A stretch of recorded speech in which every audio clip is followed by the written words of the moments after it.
Yeah.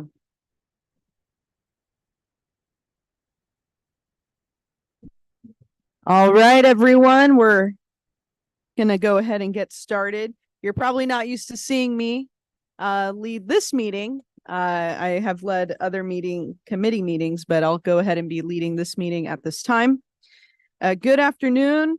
At this time, I would like to call to order the November 16th, 2023 regular meeting of the North County Transit District Board of Directors. Before we begin, members of the public who may be viewing this meeting on the district's YouTube page, in order to make a public comment during the meeting, you must connect to the meeting using the Zoom link provided on the agenda. You must also register to speak by sending an email to clerk@nctd.org with your name or phone number and the item on which you wish to speak. So first, I would like to welcome our clerk, Hannah, Deputy Clerk Hannah. Thank you for supporting us today. Please call on the roll. Thank you, Madam Chair. I will now call the roll. Board Member Bhat Patel. Board Member Drucker. Here. Board Member Hinsey. I'm here remotely and I'm participating under the provision of AB 2449 for Just Cause. I'm participating remotely because I'm ill, and I'm stating for the record that there are no other adults in the room with me. Board Member Garcia. Board Member Weiss. Board Member Desmond. Board Alternate Nunez. Present. Board Chair Edson. Board Member Contreras. Present. This concludes the roll call. Thank you, Hannah. At this time, I don't know who Jewel was going to have do the Pledge of Allegiance, but I'll go ahead and how about Maria Nunez? You thank you for joining us today. Go ahead and lead us in the pledge.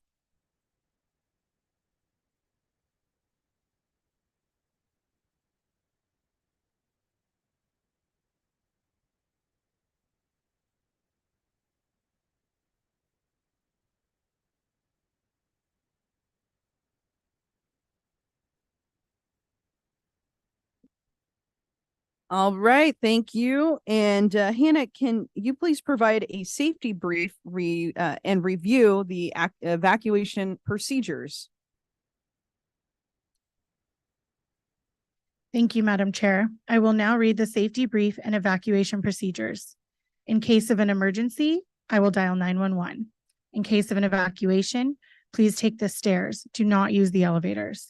Once cleared of the building, do not re-enter unless cleared to do so by emergency personnel.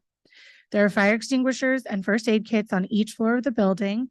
There's a portable defibrillator on the first floor, and staff is on hand trained for CPR procedures if needed. This concludes my safety brief. All right. And Hannah, are there any changes to today's agenda? No, Madam Chair. Okay. And Hannah, do we have any non-agenda public comments today? No, Madam Chair. All right. And we're going to take a brief pause because the real chair is here. Sorry to interrupt, but if you can hear me, Priya's here too, but she's just listed as an attendee and needs to be upgraded to panelist.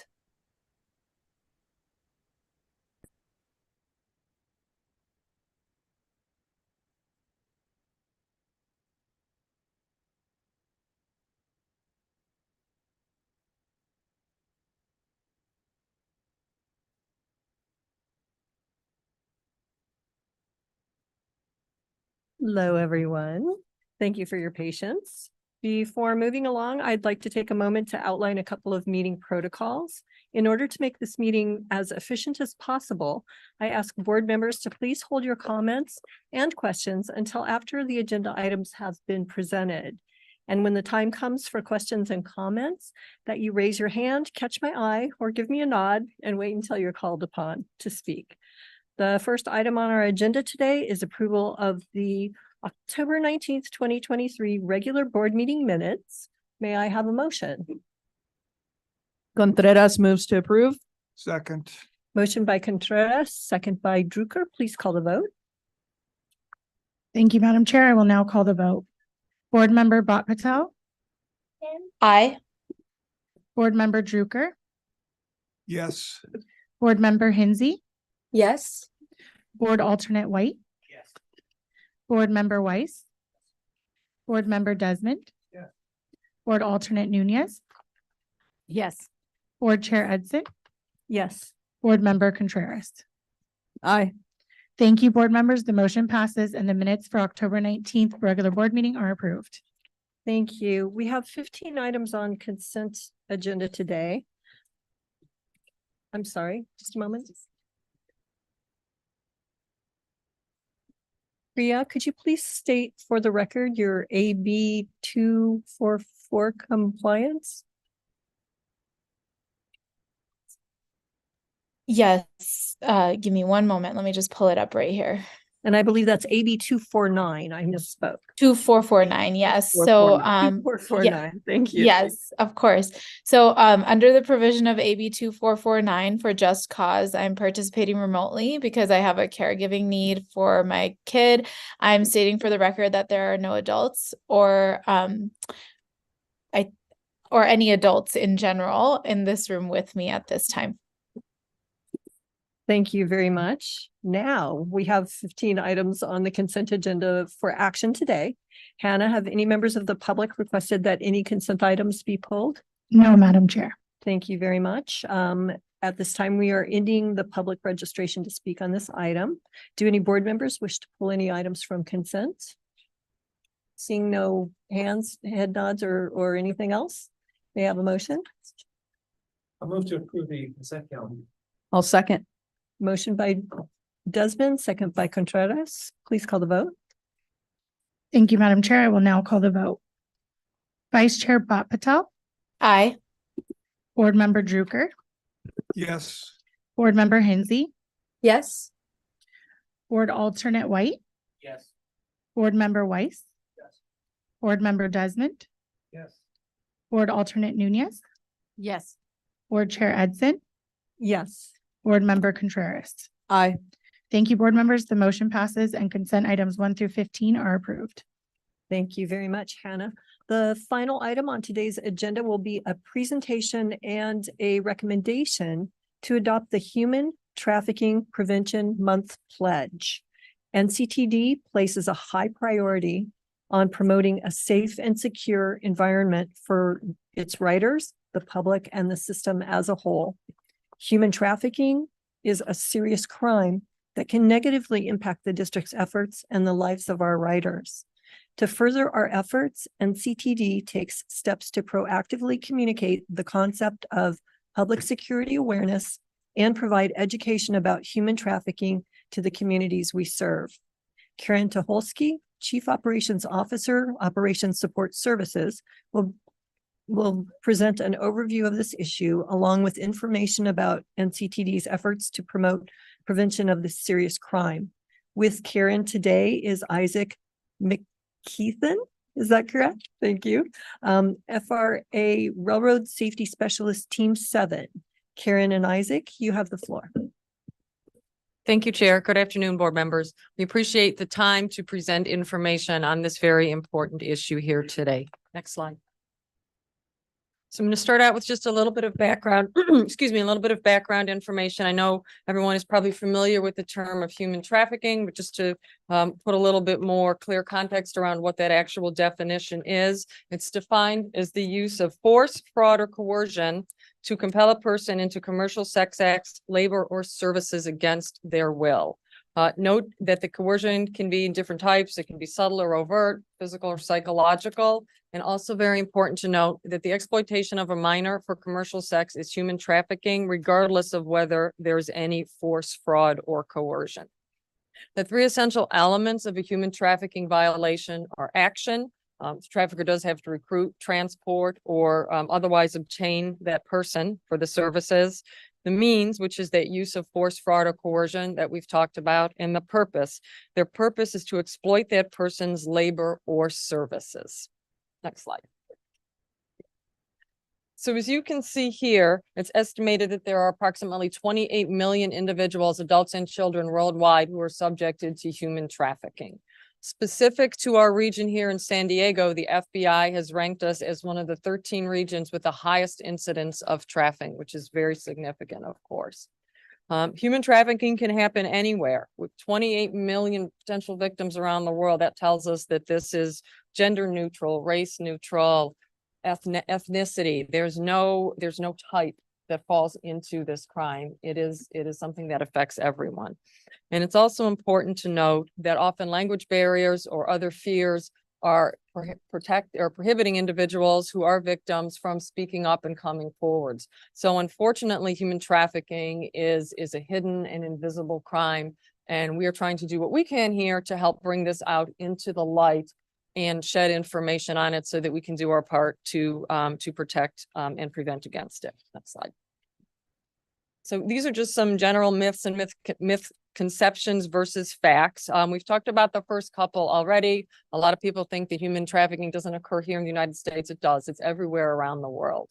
A lot of times individuals also think that it only happens to someone who is foreign born or poor, again, of a particular demographic or ethnicity. And that, again, is not the case. As we saw from those numbers, anyone, anywhere can be a victim of human trafficking. A lot of people may also think that human trafficking and human smuggling are the same things. They're not.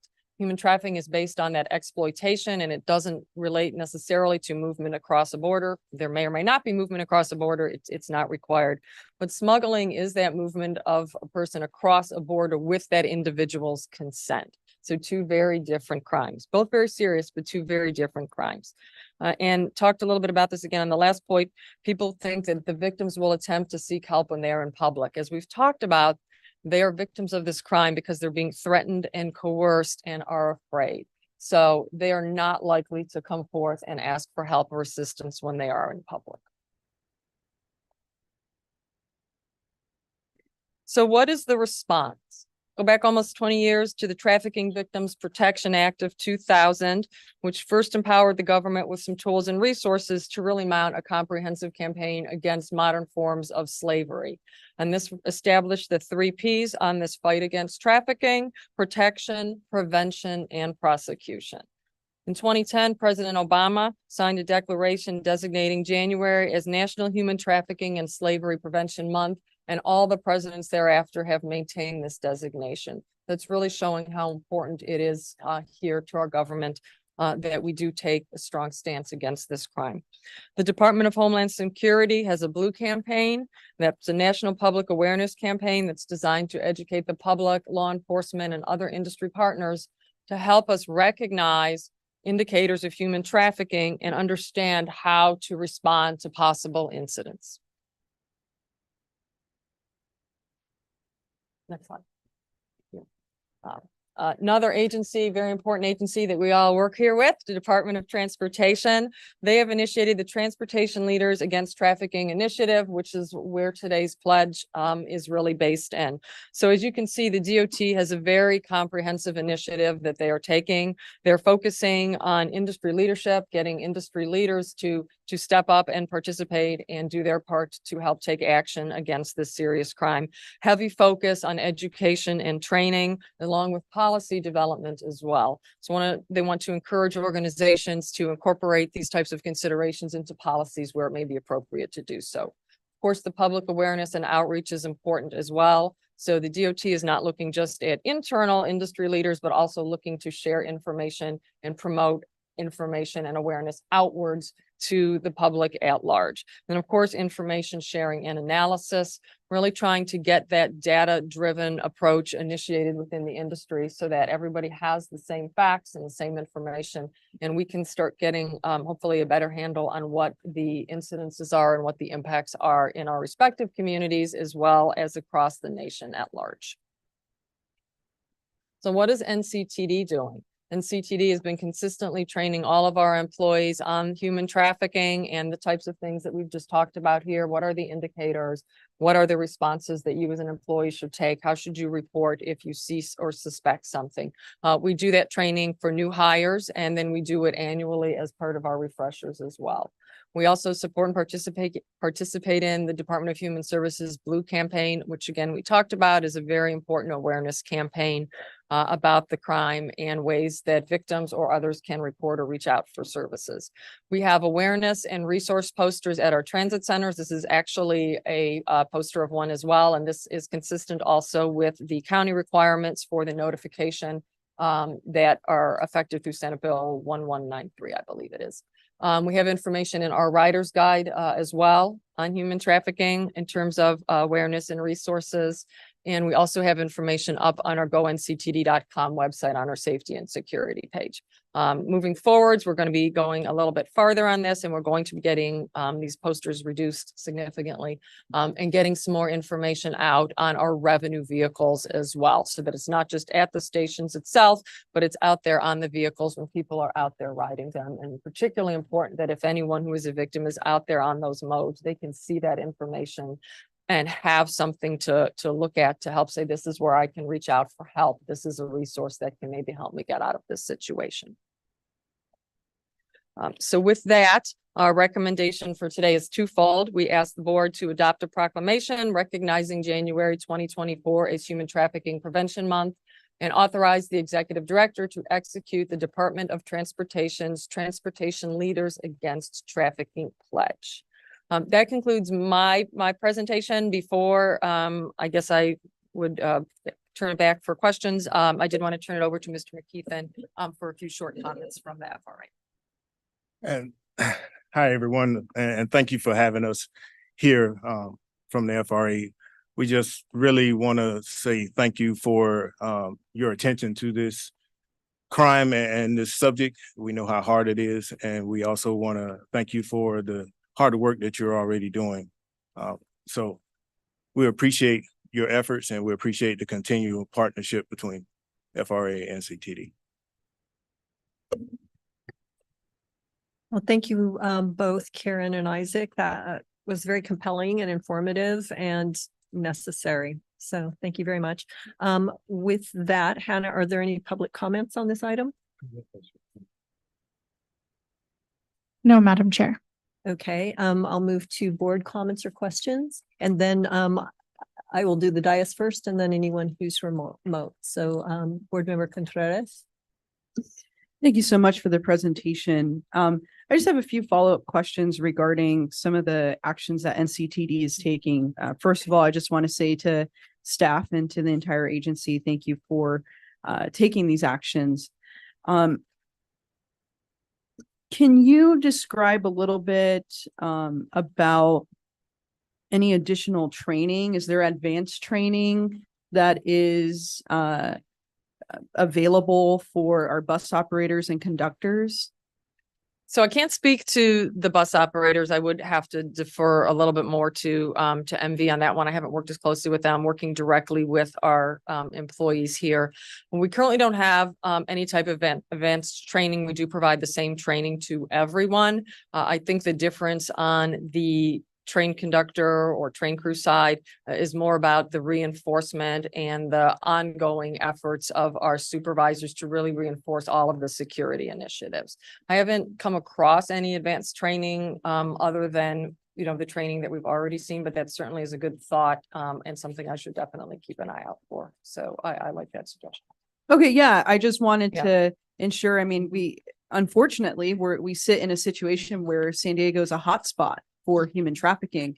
And if there is the ability of for NCTD to, you know, utilize, maybe we have folks that previously have had this history at other agencies of training. I don't know what the case is, but I think it would be really good for the agency to take a look to see if, beyond having annual refreshers and upon hire, if there could be additional trainings, especially for our staff employees that are customer facing on some of these different modes of transportation that we might unfortunately see trafficking occurring. So just a thought, and I'll go ahead and follow up in the future to see if that's something that, you know, we need to speak to as a board or if it can materialize on its own, but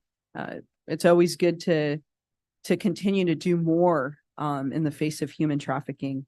And especially as we're looking at our bus operators, possibly rolling in, just a thought. So, Great but thank you so suggestion. I like much. it. Thank you. Thank you for those comments. Anyone else on the dais? Please. Thank you, Chair. Thank you for the presentation, for the valuable information. I do also have some follow-up questions. So this is such an important issue, and I agree with Board Member Contreras that given our important location, being a border region and a border town, can you talk a little bit about maybe how, if there is anything, any coordination, because we do have, especially we have immigrants that are coming in and I think very subject to this. So that would be helpful. I didn't hear anything about if there is anything specifically. So that's my first question. Then I have other questions. No, we don't not currently have any specific coordination with any of the groups that are supporting some of the immigrants coming in, if I understood your question. Was that your Not question? just the immigrants, but in terms of just regionally, if there are any efforts, if there is anything available, just because they are coming into our region. And I know this is an issue that is prevalent within this community. So that would be helpful if there is any kind of information on that, just as a resource. And then along the same lines, I'm also interested to see if we are collaborating, coordinating with any of our other stakeholders in the county. For instance, what comes to mind is the DA's office. I know this is a priority of the DA. So I'm wondering, do we coordinate any of our efforts, any of our advertising, our education with the district attorney to make sure that we're consistent, to make sure that we leverage resources? Yes, thank you for the question. So we haven't directly coordinated with the DA's office. We have used the materials that we use. We've done kind of the comparison between the materials that we've received industry-wise through the DOT, through other transit resources, as well as through the district attorney, because they have very comprehensive information that's on their website as well. And I believe that everything is consistent in that regard. But to your point, certainly, yes, there's absolutely, again, taking it a step further, more that we can do to reach out and maybe develop a connection and talk about, as you say, ideas for maybe different types of public outreach or communications, or just making sure that as messages may change on either side, either on the transit industry end or maybe at the county end, that we are making sure that those are aligned. So that is an excellent point. But that connection does exist, that direct collaboration. We haven't say? directly done direct collaboration with them. No, basically our review so far has been making sure that the information that is on their website and their public communication is consistent with the information that we are putting out in print. Okay. I would definitely like to see that. I think it really helps us to leverage the resources and hopefully enhance. So then to that point, then what I'm also wondering, where can our community, where can the public then receive further information other than, let's say, the posters that are showcased at these specific locations? Is there an opportunity for individuals to become more educated, to receive information? So we do have the information in our rider's guide, and as you noted on the posters as well, and we do have information on our website. Those have, all that information provides a lot of other educational tools and links and numbers and resources that those individuals would then be able to reach out to for more information. So I think maybe that's your question. So in terms of like once again, sort of connecting, leveraging any kind of presentations that we might do in collaboration, let's say with some of the school districts, some of the schools, things of that sort. Is that something that happens, or? We have gone out into the schools to talk about more often safety around the rails is generally the request that we've gotten from them to present on those types of matters. So that is something that we've actively been doing. We haven't incorporated this type of information in there yet. So depending on the age group, the demographic, and what the school would have an appetite for, that certainly is something that we could absolutely look at doing, as we are generally talking out there about safety on transit, because obviously that is a very important safety and security issue for the youth, particularly who are riding out there. So yeah, there's definitely a lot of opportunity for us to continue to grow and develop the program, and those are super great suggestions. Absolutely love them. Thank you for that. Nothing further from. Thank you, Director Nunez. Excellent questions. Supervisor Desmond. Well, thank you very much for the presentation. And I appreciate all the efforts that North County Transit District is doing on this issue. However, I do think overall, if we had a more humane, orderly immigration process at our border, we could reduce a lot of the human trafficking that we have in this country. So with that, I'll move to adopt the staff's recommendation. Okay, we have a couple of other, I believe that Vice Chair Bhat Patel has some comments for us, and we will get back to your motion in a moment. She's on the board. Thank you. Vice Chair Bhat Patel. Yes, hi, thank you, and thanks for the presentation. I know some of you may know, but I did work on human trafficking for quite some time in my professional life, and one of the byproducts and work that I was able to help with was the One Safe Place in San Marcos in North County. So I was just curious, if it sounds like there were some questions asked, and I'm juggling, of course, taking care of my kiddo here and also asking some questions, but it sounds like Councilmember Nunez was asking around some of the collaborations with the DA's office. I was just curious if we tapped into One Safe Place and the resources that they provide, and just utilizing some of the, just information that they also have to offer to the region. I think we have not. I was not actually Okay. familiar with that organization, but that is definitely, again, another excellent suggestion, another great resource for us. So I will make sure that we make note of that and add that to our list of resources. Super. Yeah, that would be great. I think especially because they provide services to North County, all of North County, whether it's inland, coastal, it's all of the, all of our cities combined. So I think it would be an amazing resource. And again, it's through the district attorney's office. I know board member Nunez already mentioned, trying to work with them, but that would be a great step. And I'm happy if anyone needs the information or connection to who would be the best contact, I'd be happy to help provide that. But I'm really glad that we're raising awareness on this. Of course, this is something that unfortunately all of our communities, and it's sad to see that North County is so far up there in terms of numbers. And I'm hopeful that as we raise awareness and we train folks, that we'll be able to reduce more in terms and prevent human trafficking. So thank you again for the work on this. And I can second the motion as well. Thanks. Okay, we have a motion by, I don't see any more hands, correct?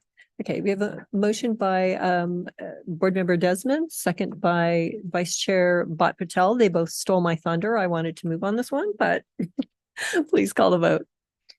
Thank you, Madam Chair. I will now call the vote.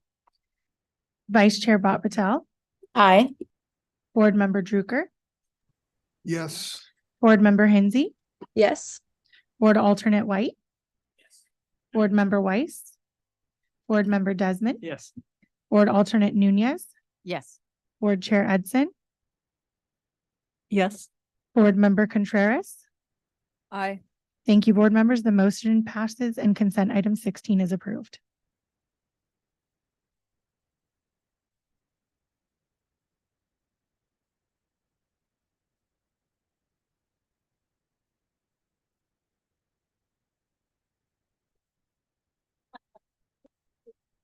All right, everyone. This brings. Okay, we're gonna keep with the agenda, you guys. This brings us to the Executive Director's report. Mr. Ballard, do you have anything to report? Well, thank you, Madam Chair. I do have a few things I'd like to talk about today and briefly. And I just want to start by saying it's been a very busy month since we last got together. We've been working very hard, and I'd like to just briefly cover a few of the issues that we've been focusing on over the last month. The first is an initiative that was begun by Matt and has been managed by Scott Leschke of Tracy Foster's team and Jacqueline Milstat of Lori's team of attorneys. And it has to do with improving our performance in two really critical areas. And one is asset management and the other is in project management. And I met with the group under that leadership recently, and they are doing an excellent job. These are both two areas that are critical to the long-term success of the agency. Manage our resources. And then when we have projects, we need to make sure that we're managing them well. And so what this does is it really focuses and pulls together two groups of people who will focus on those specific areas. So it's consistent with all the federal guidance we've been getting as far as state of good repair and those types of things. So I'm very excited, and I have endorsed it and encouraged them, and they're doing a superb job in those areas that are very critical to the long-term health of the agency. Another very important effort also begun by Matt. As you can see, he left me some notes. So, but this also was started by Matt, and it involves how we develop our learning and people development efforts here at North County Transit District. Laura Cote and Maisha Williams of Karen Tucholsky's staff have been working on this, and I've met with them. And I'm very, very pleased to say that we're making some great progress we're at the start of making some great progress in really how we manage training and education and staff development. That's a real critical issue, because when you look at things like shortage of workers, when you really dig into that, a lot of that is because it's not retention. It's not hiring them. It's retention. When they get here, they're being supervised by folks, and this is just in general, who haven't had this type of training. So this, I think, will go a long way towards improving our employee morale. I think it'll help retention of employees, and they're really doing a superb job. They've already roped me into talking to a class coming up and doing a presentation, which I'm thrilled to do. I'm personally very interested in programs to develop staff, mentoring programs, and that is part of this. So I think you'll see some real progress in that area as well. Another area that I've been working in with the staff is working with Lori and our consultants at DB and DC Rail Advisory is on the zero emission efforts, in particular for the rail services. As you know, we're facing some deadlines to go to zero emission equipment. And it seems like it's a long ways off, but these things have a way of sneaking up on you. We're looking at 2035 for the Sprinter equipment, and then 2047 for coaster type service. So we have some really smart people working on that, and I've been working with them over the last couple of weeks, and we're making some great progress. Senior staff and I held a half-day meeting with Siemens just on this Tuesday. They hold some significant contracts with us in support of our rail effort in providing parts and materials and so on. And we were able to identify a number of areas where we can, working together, can improve that whole process. Trying to find parts and materials for a train like the Sprinter is really tough. And we think that by putting our heads together, we can make some better progress on that and really just improve the process and get everybody to know each other. So that was a long meeting that was very capably led by Tracy Foster this week. So I've also met with our bus contract operator and our sheriff's department team over the last month, reviewed their work and their performance. I'm real pleased with what I see in both of those areas. And then lastly, I have committed a number of hours in support of the board's executive committee and their efforts on the CEO search. We had a lot of quality time together. Our executive recruiter has done an excellent job in organizing the search. And I have to tell you that your executive committee has put in very long hours into this effort. So they have worked long and hard and done a great job. And I know that we'll have detailed information to you in the very near future. So I'll be off for Thanksgiving starting tomorrow. Karen Tucholsky will have authority to act in my absence. And I will always be available to you by phone regardless. So happy Thanksgiving. And thank you once again for allowing me to serve as your interim executive director. Thank you, Mr. Ballard. Are there any board member comments? Board Member Weiss. Yes, I just have a question for staff.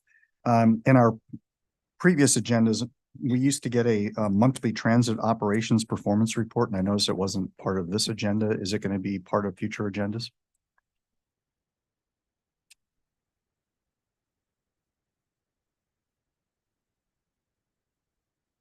Mr. Orlando, thank you for stepping up to answer that question. Of course. Thank you, Councilmember Weiss. Yes, so our September transit operations report is will be presented in December. We had an issue with the data that we're working on resolving right now, and so we wanted to get the numbers dialed in before we shared it with the board. So. Any other questions or comments from board members? No. I had a really interesting conversation and was some interesting information, very relevant I believe, to share with you with the Port of San Diego. So I learned just a couple little nuggets that were, I thought, interesting.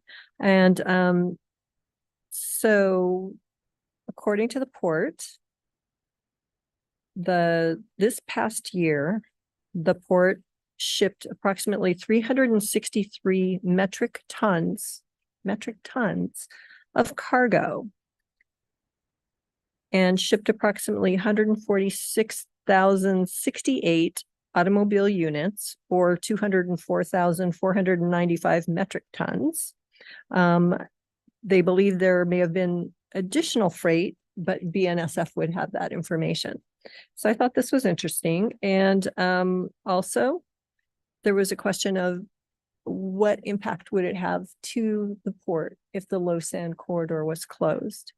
And their automotive portfolio would obviously be heavily impacted, as would their ability to support military operations. And with regard to those military shipments at the port, this past year alone, they've handled over 2,000 rail moves in support of military operations. Our designation as a strategic port by the DoD would likely be impacted if said modality was not available to support such critical operations. So there were a few other questions and little nuggets, but I thought that those were quite relevant always to the conversation and to understanding the value and the need for rail here. So with that, this brings us to public speakers again. Hannah, do we have any remaining public speakers? No, Madam Chair. Thank you very much. At this time, public registration to speak on this item has ended. The next scheduled meetings are the special board meeting, November 28th, 2023 at 10 a.m. Special board meeting, December 4th, 2023 at 10 a.m. Performance, Administration, and Finance Committee meeting, December 7th, 2023 at 11 a.m. Regular board meeting, December 21st, 2023 at 2 p.m. So we will be busy as usual. Thank you, ladies and gentlemen. For those who celebrate, I wish you a very happy Thanksgiving. This meeting is adjourned.